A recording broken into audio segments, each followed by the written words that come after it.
Welcome back. Good morning.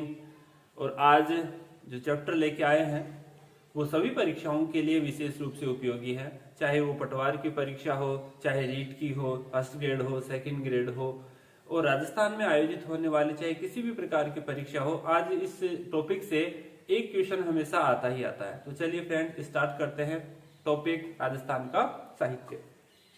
ठीक है, देखिए राजस्थान का जो अपना साहित्य है वो एक समृद्ध साहित्य है, और इस साहित्य में संस्कृत साहित्य से लेकर विभिन्न भाषाओं में, चाहे डिंगल हो, पिंगल हो, और चाहे फारसी हो, उर्दू हो, सभी भाषाओं में राजस्थान में साहित्य लिखे गए हैं। तो फ्रेंड्स, अब स्टार्ट करते हैं अपना साहित्य। देखिए राजस्थान के साहित्य में वर्तमान में अगर अपन देखें तो राजस्थान साहित्य अकादमी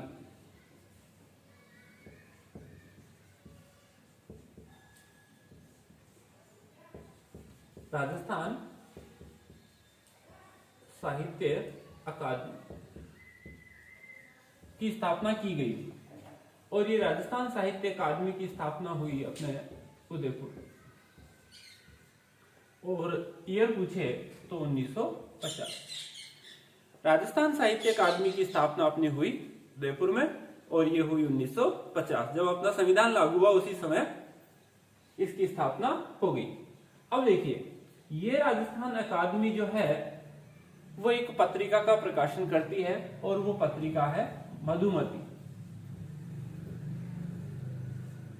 मधुमती पत्रिका का प्रकाशन करती है। यहां से प्रश्न पूछे गए हैं, 3 प्रश्न अपने यहां से बनते हैं कि राजस्थान साहित्य अकादमी की स्थापना कब हुई? 1950 में। स्थापना कहां हुई? उदयपुर में। और ये पत्रिका का प्रकाशन करती है मधुमती। तो अपने ऑप्शन में ये मिल सकता है। तीनों प्रश्न परीक्षाओं में आए हुए हैं। अब उदयपुर में और क्या चीज है जो अपने काम की हो सकती है इसी से रिलेटेड? देखिए उदयपुर में एक चीज है लोक कला मंडल, जो अपने काम का है। इससे रिलेटेड कुछ रिलेशन इससे बनता है। लोक कला मंडल, लोक कला मंडल है उदयपुर में ही। और एक अपने पाठ्यक्रम से रिलेटेड एक और चीज ले लेते हैं, ये भी अपने उदयपुर में ही है। और जैसे कि अपन सभी जानते हैं, सीएर्ट नाम की एक जो गवर्नमेंट संस्था है, ये भी अपने उदयपुर में ही है। कक्षा 1 से 8वीं तक जो पाठ्यक्रम बनाती है, और साथ ही साथ जो सेवाकालीन अध्यापक हैं उनको जो प्रशिक्षण देती है, वो संस्था है सीएर्ट। इसको अगर पूरा लिखें तो इसका है state institute of education research training, यह है। तो राज्य शैक्षिक एवं अनुसंधान प्रशिक्षण संस्थान,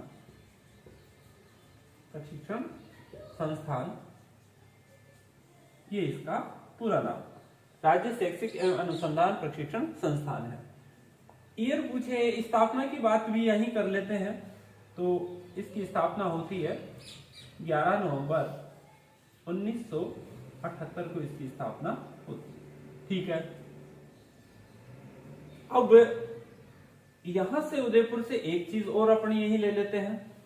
यहां जैसे अपना जो उदयपुर है, राजस्थान के मानचित्र में देखें तो लगभग गुजरात की सीमा के आसपास है, जहां जनजाति जो है वो ज्यादा है। तो यहां पर उदयपुर में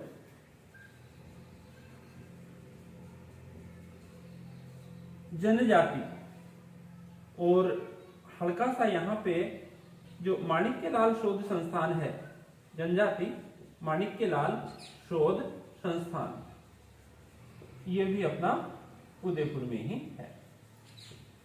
यहां ये चीजें देखिए, फिर से यहां थोड़ा सा देखते हैं। राजस्थान साहित्य से रिलेटेड अपन टॉपिक पढ़ रहे हैं, तो राजस्थान साहित्य अकादमी की स्थापना उदयपुर में हुई थी। संविधान लागू हुआ 1950, उसी समय स्थापना हुई। ये मधुमती पत्रिका का प्रकाशन करती है। यहाँ उदयपुर में ही लोक कला मंडल है। उदयपुर में ही अपने 1 से 8वीं तक का जो पाठ्यक्रम बनता है उस पाठ्यक्रम का और साथ ही साथ जो सेवाकालीन जो अध्यापक है उनके प्रशिक्षण का इंतजाम भी करता है सीआरट। तो इसकी स्थापना हुई है 11/11/1978 को और पूरा नाम आता है इसका राज्य शैक्षिक एवं अनुसंधान प्रशिक्षण संस्थान। ओके, यहाँ पर और कोई चीज इससे रिलेटेड अपन ने ये देख लिया फैक्ट कि चलो यहाँ पर जनजातियां ज्यादा है उदयपुर में, तो माणिक्यलाल जनजाति शोध संस्थान भी वहां स्थित है। ठीक है, इससे रिलेटेड ये चीज यहाँ हो गई। अब देखिए साहित्य से एक चीज और आती है, उसको भी अपन देख लेते हैं।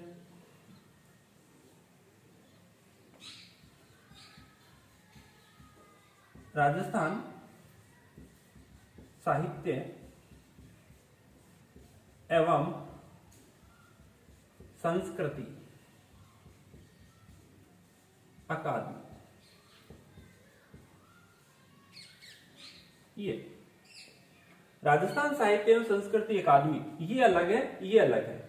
इसकी स्थापना उदयपुर में है और इसकी स्थापना हो रही है अपने बीकानेर में और 1983 में इसकी स्थापना हुई थी।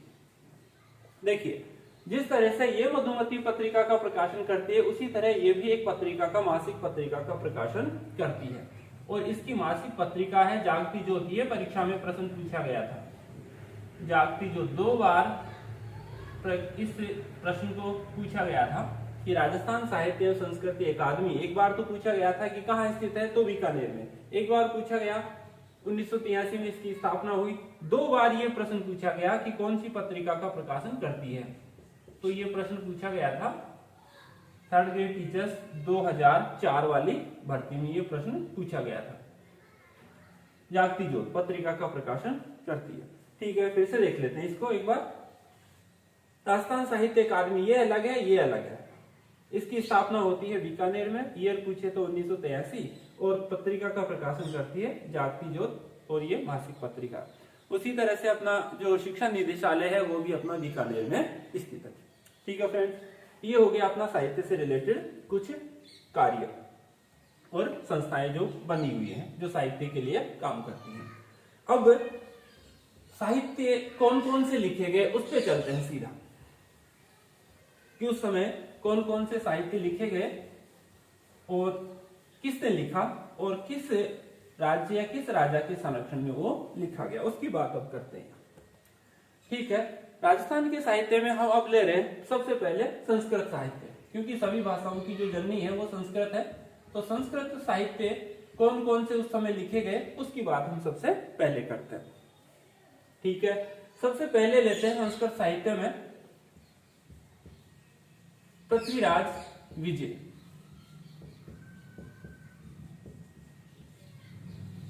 पृथ्वीराज विजय संस्कृत भाषा में, जैसे कि अपन ने लिया है सबसे पहले संस्कृत में जो साहित्य लिखे गए उनको ले रहे हैं।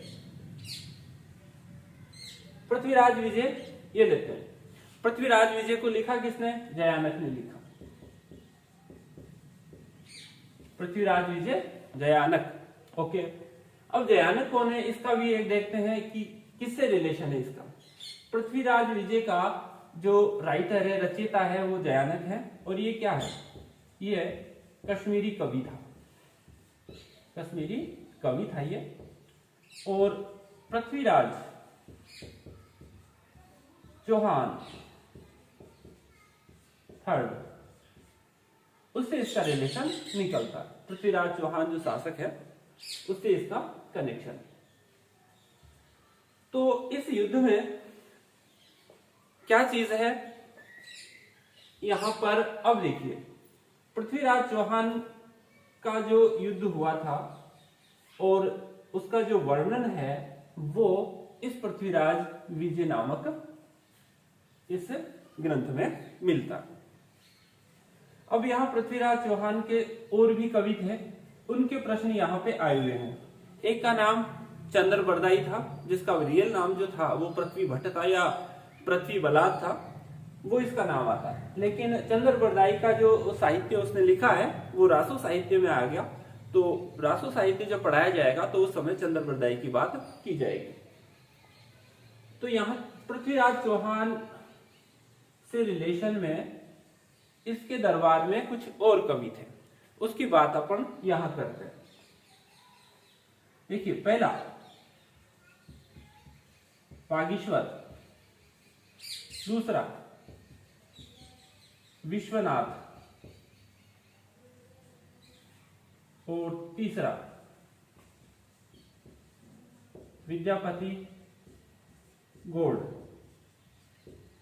वागीश्वर, विश्वनाथ, विद्यापति गौड़ और 3 हो गए। यहां पर ये इसके 3 कवि और भी इसके दरबार में उपस्थित थे। तो ये जो पृथ्वीराज विजय नामक ग्रंथ है और पृथ्वीराज चौहान का जो युद्ध हुआ था मोहम्मद गौरी के साथ, साथ ही साथ इसमें इसकी विजय और अन्य जो इसकी उपलब्धियां हैं पृथ्वीराज चौहान की, उसके बारे में इसमें चीजें अपन को मिलती है। ओके, दूसरा ये, तो ये वाला ये इसकी बात भी कर लेते हैं। वागीश्वर, विश्वनाथ और विद्यापति गौड़, इन तीनों के संबंध में एक प्रश्न आया था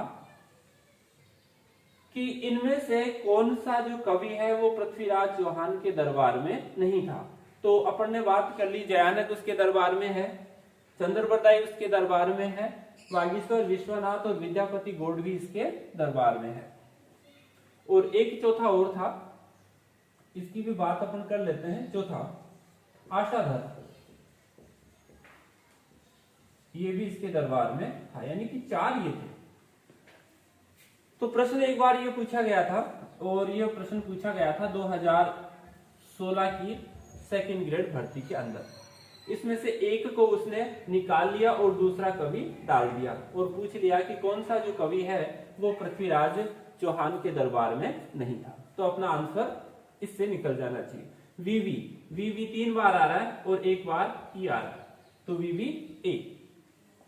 अब दूसरा इसका जो ग्रंथ है अपने संस्कृत साहित्य में वो लेते हैं, हमीर महाकाव्य।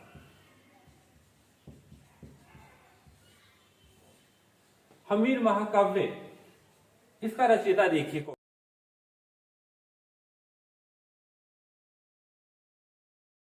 नयनचंद्र सूरी।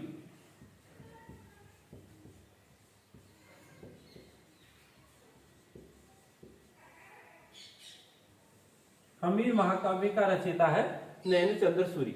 देखिए, 15वीं शताब्दी में हमीर महाकाव्य को लिखा नयनचंद्र सूरी ने। इसमें क्या चीज है ये देखिए, इसमें है अलाउद्दीन खिलजी और हमीर के बीच में जो युद्ध हुआ था, अलाउद्दीन खिलजी और हमीर के बीच में जो युद्ध हुआ था उसका वर्णन इस हमीर महाकाव्य में अपन को मिलता है। साथ ही साथ इसमें जो हमीर ने पराक्रम और शौर्य दिखाया उसका वर्णन भी अपन को यहाँ मिलता है। और ये युद्ध हुआ था 1301 में। 1301 राजस्थान का जो प्रथम साका, प्रथम जौहर भी इस समय हुआ था। और 1301 में अगर थोड़ा सा डिटेल पूछे तो कि यहाँ पे जोहर हुआ था और हमीर की जो रानी थी रंग देवी, उसके नेतृत्व में वो जोहर हुआ था। और कहा भी जाता है कि राजस्थान का प्रथम जोहर और साथ ही जल जोहर भी था। तो ठीक है फ्रेंड, देखिए इसमें क्या था, हमीर महाकाव्य में क्या है, लेखक नयनचंद्र सूरी है, संस्कृत में इसको लिखा है। अलाउद्दीन खिलजी और हमीर के बीच में जो युद्ध हुआ था 1301 में, उस युद्ध में हमीर ने जो पराक्रम और शौर्य दिखाया उसका पूरा वर्णन इस महाकाव्य में अपन को मिलता है। ठीक है, अब देखते हैं तीसरा ग्रंथ है राजवल्लभ। ये एक इंपॉर्टेंट ग्रंथ अपन को मिलता है।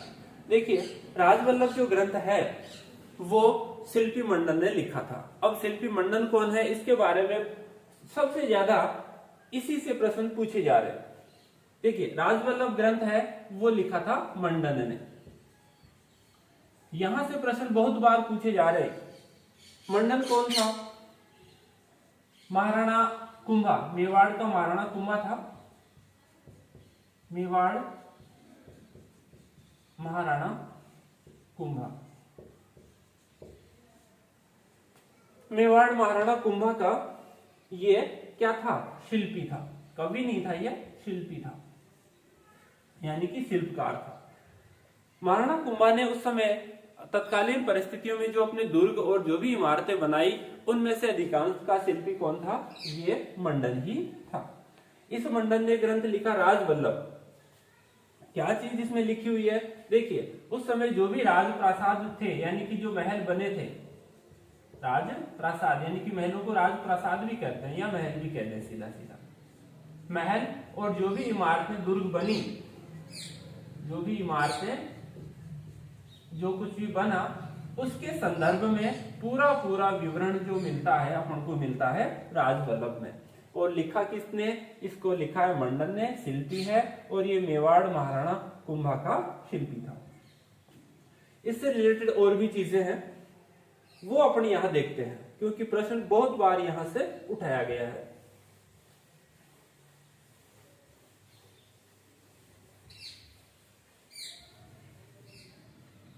अब ये मंडन जो है, इसने एक ग्रंथ ये लिखा है और ये संस्कृत में है। इसके यह और भी ग्रंथ हैं जिनकी चर्चा अपन यहां कर लेते हैं। मंडन के और भी ग्रंथ हैं, जैसे पहला कोदंड। ये क्या है, ये धनुर्विद्या से संबंधित है। इसका जो पहला एक जो ग्रंथ है कोदंड, वो धनुर्विद्या से संबंधित है। दूसरा इसका ग्रंथ वास्तुसार, ये वास्तुकला से संबंधित है। कोदंड, वास्तुसार, और एक ग्रंथ इसका और मिलता है शकुन। मंडन या शकुन ही रख लेते हैं। इसमें क्या चीज है, शुभ अशुभ की ये बात यहां पे करता है, शुभ अशुभ। कोदंड, इसमें धनुर्विद्या के संबंध में ये मंडन बात करता है। वास्तुसार ग्रंथ है इसका, वास्तुकला के संदर्भ में ये बात करता है। और शकुन मंडल, इसमें ये शुभ अशुभ की बात करता है। अब इसके हो गए ये 3 ग्रंथ और। अब ये चीज भी देख लेते हैं कि महाराणा कुंभा जो है वो जब स्वयं इसके दरबार में ये मंडन जैसे शिल्पी और साहित्यकारों को जब रखता है, तो महाराणा कुंभा कैसा था, महाराणा कुंभा भी एक बहुत ही खुद विद्वान और एक साहित्यिक प्रेमी था। उसने भी बहुत से ग्रंथ लिखे हैं, स्वयं महाराणा कुंभा ने बहुत से ग्रंथ लिखे हैं। देखिए, अब देखते कुंभा ने क्या क्या किया है। कुंभा का सबसे बड़ा जो ग्रंथ है वो है संगीत राज, संगीत पे संगीत राज कुंभा का है। क्योंकि कुंभा खुद भी एक साहित्यिक प्रेमी था, तो कुंभा का सबसे बड़ा संगीत पे जो ग्रंथ लिखा है वो है संगीत राज। उसके बाद संगीत के बाद साहित्य का जो एक ग्रंथ है संगीत पे, उसने 3 ग्रंथ लिखे थे, संगीत राज, संगीत मीमांसा, और एक था संगीत रत्नाकर जो ग्रंथ है वो भी उसने लिखा था।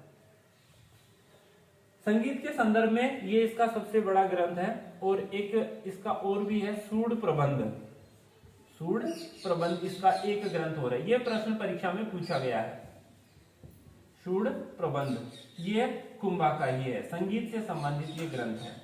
और साहित्य से संबंधित इसका ग्रंथ कुंभा का मिलता है अपन को कामराज रतिसार, कामराज रतिसार, ये साहित्यिक ग्रंथ है इसका,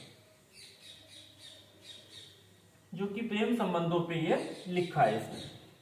फिर से देखते हैं, राजवल्लभ ग्रंथ मंडन का है, महाराणा कुंभा के दरबार में ये शिल्पी था, अधिकांशतः जो भी इमारतें बनाई ये मंडन ने बनाई थी।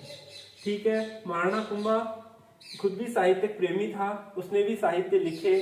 संगीत का सबसे बड़ा ग्रंथ लिखा उसने संगीत राज, संगीत मीमांसा और सूड प्रबंध। साथ ही साथ साहित्य के संदर्भ में भी उसने एक ग्रंथ लिखा, उसका ग्रंथ है कामराज रतिसार, काफी इंपोर्टेंट है, और इसमें प्रेम संबंधों का वो वर्णन करता है। ठीक है, अब देखिए आगे परीक्षा में हाल ही में ये भी पूछा गया कि मंडन, ये एक प्रश्न इसको अपन देखते हैं, यहां ये प्रश्न पूछा गया, देखते हैं कि यहाँ पर एक ग्रंथ को पूछा गया, ग्रंथ का नाम दिया चार ग्रंथों में से ये पूछ लिया कि कौन सा जो है वो मंडन का ग्रंथ नहीं है। तो मंडन के जो ग्रंथ है, एक पहला ले लिया जैसे राजवल्लभ। अभी हाल ही में जो कांस्टेबल परीक्षा हुई थी उसमें ये प्रश्न पूछा गया कि कौन सा प्रश्न मंडन, वो कौन सा जो है ग्रंथ मंडन का नहीं है।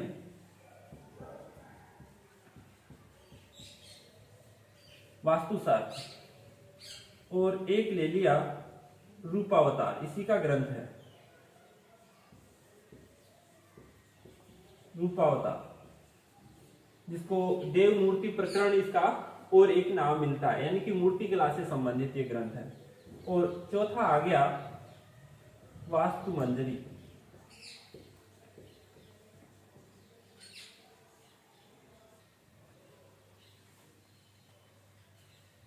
कांस्टेबल परीक्षा में अभी हाल ही में ये प्रश्न पूछा गया था मंडन से रिलेटेड कि निम्नलिखित में से कौन सा जो ग्रंथ है वो मंडन से संबंधित नहीं है। तो राजवल्लभ दिया ऑप्शन में, वास्तुसार दिया, रूपावतार इसका दूसरा नाम मैंने बताया कि देव मूर्ति प्रकरण भी इसका नाम अपन को मिलता है। ये भी किसका है? यह भी इसका मंडन का ही है। और वास्तु मंजरी, ये चार भी। इनमें से कौन सा देखो अपन ने राजवल्लभ दे लिया, वास्तुसार भी है, रूपावतार भी है, ये वास्तु मंजरी इसका नहीं है। तो यह है किसका? अब देखिए मंडन का तो जो पूरा परिवार है वो साहित्य से ही जुड़ा हुआ है। तो ये जो वास्तु मंजरी ग्रंथ है वो मंडन के भाई नाथा का है। एक मंडन का भाई था नाथा, उसका ग्रंथ है ये। और ये नाथा, पोमा और पूंजा, ये इसके तीन भाई थे और इन तीनों का जो योगदान है वो विजय स्तंभ को बनाने में इनका योगदान है, नाथा, पोमा और पूंजा। तो नाथा जो है वो एक साहित्यकार भी है और इसने ये वास्तु मंजरी लिखी है। ये तो हो गई इसके भाई की बात। अब जो मंडन है उसका एक पुत्र भी है और इससे रिलेटेड भी प्रश्न परीक्षा में उठा लिए। अब मंडन का जो पुत्र है उसकी बात अपन यहां ले लेते हैं। और मंडन का पुत्र है गोविंद। इस गोविंद ने भी साहित्य के संदर्भ में 3 ग्रंथ लिखे थे। इसने भी 3 ग्रंथ लिखे थे। इसके 3 ग्रंथ भी हम ले लेते हैं यहां। कलानिधि, दूसरा ग्रंथ था इसका उद्धार धोरणी। उद्धार धोरणी इसका ग्रंथ था। यानी कि इनका तो सारा परिवार ही जो है वो साहित्य से जुड़ा हुआ है। और तीसरा था द्वार दीपिका। द्वार दीपिका, ये इसके 3 ग्रंथ हैं। यहां से भी प्रश्न उठाया गया 2016 की सेकंड ग्रेड परीक्षा के अंदर। परीक्षा में प्रश्न क्या पूछा? वही मंडन के ग्रंथ दे दिए 3 और एक दे दिया द्वार दीपिका ग्रंथ कि कौन सा नहीं है। तो अपना आंसर द्वार दीपिका। अगर परीक्षा में यह प्रश्न हो जाए कि मंडन के पुत्र गोविंद के जो ग्रंथ है 3, उनमें से कौन सा नहीं है, तो कलानिधि दे दे, उद्धार धोरणी दे दे, द्वार दीपिका दे दे और इसमें से और किसी का दे दे, वास्तुसार मंडन का दे दे, तो अपना आंसर निकल जाना चाहिए कि वास्तुसार तो है मंडन का और ये उसके बेटे के 3 ग्रंथ हैं। बिल्कुल देखिए कंफ्यूजन नहीं होना है। परीक्षा में प्रश्न जो है वो ज्यादातर ये मंडन वाला और ये जो कुंभा वाला जो चैप्टर है इसी से उठाए जा रहे हैं बार बार। फिर से अपन एक बार इसका रिवाइज करते हैं। देखिए राजवल्लभ ग्रंथ है, संस्कृत में लिखा हुआ ग्रंथ है। लिखा किसने? मंडन ने लिखा। मंडन कौन था? गुजराती ब्राह्मण था और ये मेवाड़ महाराणा कुंभा का शिल्पी था। इसने जितने भी दुर्ग बनाए, जैसे 84 दुर्ग में से मानते हैं कि 32 दुर्ग कुंभा ने बनाए थे, अधिकांश में से निर्माणकर्ता शिल्पी कौन है? मंडन है। देखिए राजवल्लभ में है क्या चीज? जो भवन निर्माण कला है, इमारतें हैं, उससे संबंधित जो कला है, बातें हैं, वो उसने इस ग्रंथ में लिखी है। कुंभा खुद शिल्पी था, कुंभा खुद साहित्यिक प्रेमी था और इतिहास का अच्छा ज्ञाता था। कुंभा ने खुद ग्रंथ लिखे। संगीत राज, संगीत से संबंधित उसका सबसे बड़ा ग्रंथ है। संगीत राज, संगीत मीमांसा और संगीत रत्नाकर, इसके 3 संगीत से संबंधित ग्रंथ हैं। सूर्ण प्रबंध भी संगीत से संबंधित इसका ग्रंथ है, इसका कुंभा का। साहित्य से संबंधित कुंभा का सबसे बड़ा ग्रंथ है कामराज रतिसार है, इसमें प्रेम कथाओं का वर्णन करता है। ये बात हो गई महाराणा कुंभा की। और मंडन के पास वापस चलते हैं। मंडन खुद इतिहास का ज्ञाता था, साहित्य प्रेमी था, उसने भी बहुत सारे ग्रंथ लिखे। पहला कोदंड मंडल लिखा, धनुर्विद्या से संबंधित है। वास्तुसार मंडल लिखा, ये वास्तुकला से संबंधित इसमें बात करता है। शकुन मंडल लिखा, इसमें इस ग्रंथ में शुभ अशुभ की बात की है। ओके, एक ग्रंथ और है इसका जो मैंने यहाँ लिया था, रूपावतार। इसका दूसरा नाम और मिलता है देव मूर्ति प्रकरण। ये मूर्ति कला से संबंधित बात करता है। अपन ने एक ट्यूशन उठाया अभी, कांस्टेबल परीक्षा में पूछा गया था कि निम्नलिखित में से कौन सा ग्रंथ मंडन से रिलेटेड नहीं है। राजवल्लभ, वास्तुसार, रूपावतार या वास्तु मंजरी। अब वास्तु मंजरी नहीं है तो किसने लिखा? मंडन का भाई भी क्या है, कहो तो सारो परिवार ही क्या है, सारा परिवार ही रचयिता, लेखक और इतिहास से समृद्ध पड़े हैं। तो भाई नाथा ने लिखा। अब ये भाई का हो गया। अब भाई नाथा जब आया है तो इसके दो भाई और थे, नाथा, कोमा और पूंजा। ये क्या है कि जो अपना विजय स्तंभ है उसका निर्माण इन तीनों भाइयों की देखरेख में हुआ था। अब आते हैं मंडन के पास। मंडन का एक बेटा भी था, नाम मिलता है उसको गोविंद मिलता है इसका नाम। इसने भी 3 ग्रंथ लिखे, कलानिधि, उद्धार धोरणी और द्वार दीपिका। तो अगर प्रश्न यहां से अपन को पूछ लिया जाए कि कौन सा गोविंद का नहीं है तो अपना आंसर निकलना चाहिए, बस इससे संबंधित यही बात। अब आगे चलते हैं चौथे ग्रंथ पे, एक लिंग महात्म्य।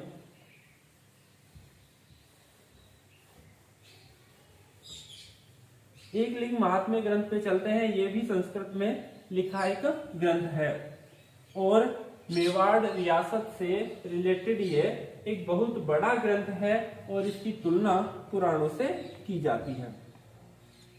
तो अगला लेते हैं एक लिंग महात्म्य।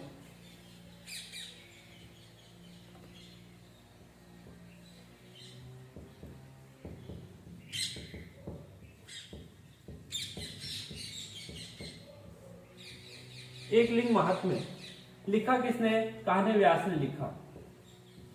कान्ह व्यास ने इसको लिखा है, संस्कृत से रिलेटेड ग्रंथ है ये। कान्ह व्यास इसका रचयिता है। और अब देखिए, एक लिंग महात्म्य, मैंने कहा एक लिंग महात्म्य इतना बड़ा ग्रंथ है कि इसकी तुलना पुराणों से की जाती है। इसकी तुलना किससे की जाती है?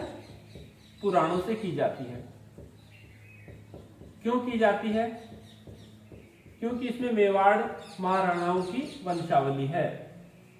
मेवाड़ जो महाराणा हुए ना, उनकी वंशावली इसमें लिखी हुई है, इसलिए इसको पुराणों की संज्ञा अपन दे सकते हैं। ओके, अब देखिए, एक लिंग महात्म्य का कुछ पार्ट स्वयं कुंभा ने लिखा। अब ये बात भी हो गई कि एक लिंग महात्म्य है, कान्ह व्यास ने लिखा है। तो कान्ह व्यास कौन है? अभी बात की थी कि कुंभा जो मेवाड़ रियासत का महाराणा है, शिल्पी है, वो शिल्पी, वो इतिहास प्रेमी है, इसने इसके दरबार में ये कान्ह व्यास था। एक लिंग महात्म्य बहुत बड़ा ग्रंथ है। तो इसका जो फर्स्ट पार्ट है, इसका जो पहला भाग है, फर्स्ट पार्ट इसका एक लिंग महात्म्य का, और वो है राजवर्णन। राजवर्णन इसका जो पहला भाग है वो स्वयं कुंभा ने लिखा है।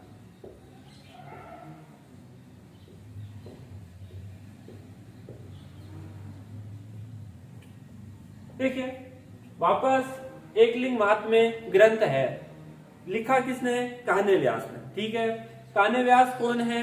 मेवाड़ महाराणा कुंभा का वेतनिक कवि है, वेतनिक कवि है। इस ग्रंथ की तुलना किससे की जाती है? पुराणों से की जाती है। क्यों की जाती है? कि इसमें मेवाड़ महाराणाओं की जो वंशावली इसमें स्थित है। ओके, दूसरी बात है कि इसने जो ग्रंथ लिखा कान्ह व्यास ने, लेकिन जब ये लिख रहा था तो उसका जो पहला पार्ट है, और पहला पार्ट का नाम मिलता है अपन को राजवर्णन। ये राजवर्णन जो ग्रंथ है वो लिखा किसने? स्वयं कुंभा ने इसको लिखा, और बाकी का संभला दिया किसको? कान्ह व्यास को संभला दिया कि भाई अब तू लिखिए। तो इस तरह से इसको नाम मिलता है एक लिंग महात्म्य का रचयिता कान्ह व्यास। लेकिन अगर डीपली प्रश्न पूछा जाए कि इसका पहला पार्ट राजवर्णन किसने लिखा या इसका पहला पार्ट कौन सा है, तो राजवर्णन है, लिखा किसने? कुंभा ने लिखा, बस। बात इसमें इतनी सी है। अब अगला लेते हैं ग्रंथ छठा, राज विनोद। राज विनोद का रचयिता भट्ट सदाशिव। भट्ट सदाशिव और किससे रिलेटेड है ये? बीकानेर महाराजा कल्याणमल से रिलेटेड है। बस देखिए, राज विनोद जो ग्रंथ है वो किसने लिखा? भट्ट सदाशिव ने लिखा। भट्ट सदाशिव का रिलेशन कहां से निकलता है? भट्ट सदाशिव का रिलेशन निकलता है बीकानेर के जो महाराजा है कल्याणमल उनसे। तो बीकानेर रियासत के महाराजा कल्याणमल के दरबार में है बैठा है भट्ट सदाशिव, और भट्ट सदाशिव ने इसके आदेश से लिखा राज विनोद। तो इसमें क्या चीज है कि बीकानेर रियासत से संबंधित जो राजा महाराजाओं की जो चीजें हैं और उनके गांवों के इतिहास और अन्य जो बातें हैं उनके युद्धों की, वो इसमें सदाशिव लिखता है। ठीक है, ओके। छठे के बाद में अगला लेते हैं सातवां। अगला जो ग्रंथ है देखिए, वंशोत्कीर्तनकम काव्यम।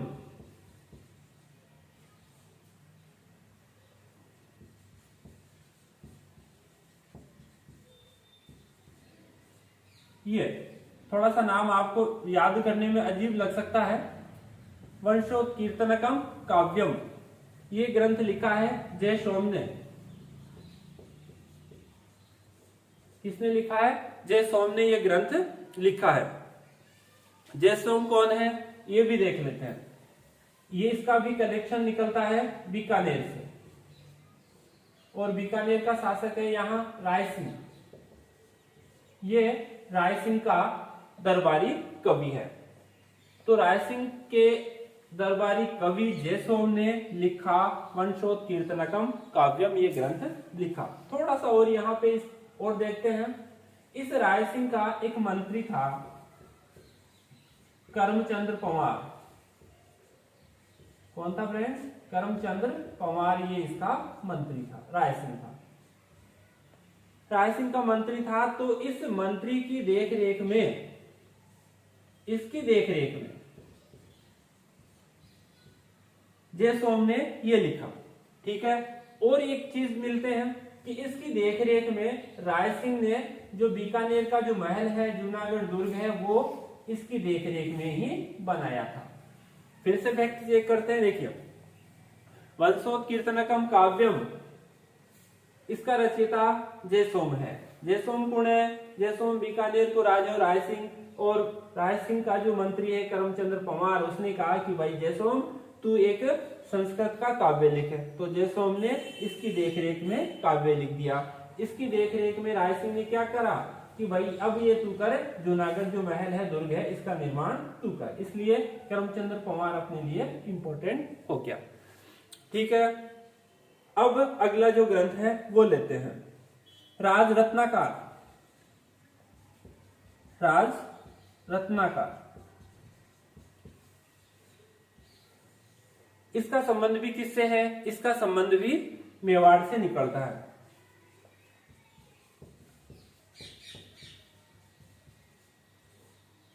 सदाशिव, राज रत्नाकर जो ग्रंथ है उसका जो रचयिता है वो है सदाशिव। और सदाशिव कौन है? मेवाड़ महाराणा राज सिंह का ये कवि है। मेवाड़ महाराणा राज सिंह का कवि है। इस राज रत्नाकर जो ग्रंथ है, देखिए इसमें है क्या, राज सिंह का कवि है सदाशिव, और सदाशिव ने लिखा राज रत्नाकर ग्रंथ।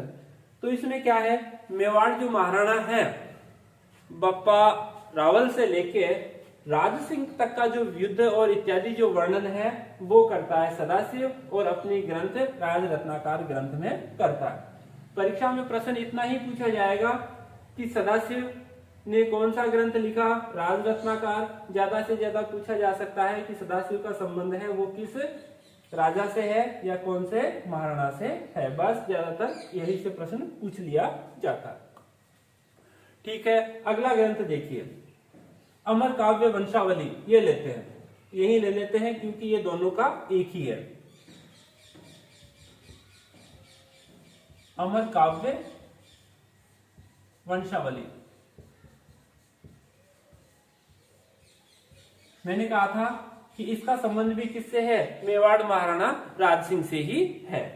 अब इसको लिखा किसने, रणछोड़ भट्ट ने इसको लिखा, रणछोड़ भट्ट ने ये ग्रंथ लिखा। यहां पर भी वही है, मेवाड़ महाराणा राज सिंह का, यानी कि इसके दो कवि हो गए। मेवाड़ महाराणा राज सिंह का पहला तो कवि हो गया सदाशिव, इसने लिखा राज रत्नाकर, ठीक है। दूसरा काव्य ये हो गया अमर काव्य वंशावली, इसमें भी वंशावली दी हुई है और रणछोड़ भट्ट ने इसको लिखा है और शासक वही है राज सिंह। Okay done. तो इस तरह से राजस्थान के जो शासक है, राजपूती रियासत शासक है, उनके जो भी कवि इत्यादि थे, उन्होंने बहुत ही समृद्ध साहित्य लिखा। और अगला जो पार्ट है, अगला जो ग्रंथ है वो लेते हैं। अब अगला जो ग्रंथ है लेते हैं अजीतोदय। और जैसे कि नाम से पता चलता है कि अजीत सिंह कोई शासक है, उससे इसका कनेक्शन निकलता है, अजीतोदय। और जैसे कि नाम से बताया मैंने कि अजीतोदय जो है, इसके नाम से पता चलता है कि अजीत से इसका कनेक्शन निकलता है। तो अजीतोदय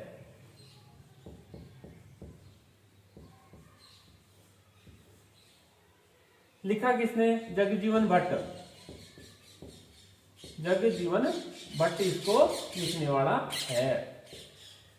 अब शासक कौन है, जैसे मैंने बताया अजीतोदय, अजीत कौन है, जोधपुर का शासक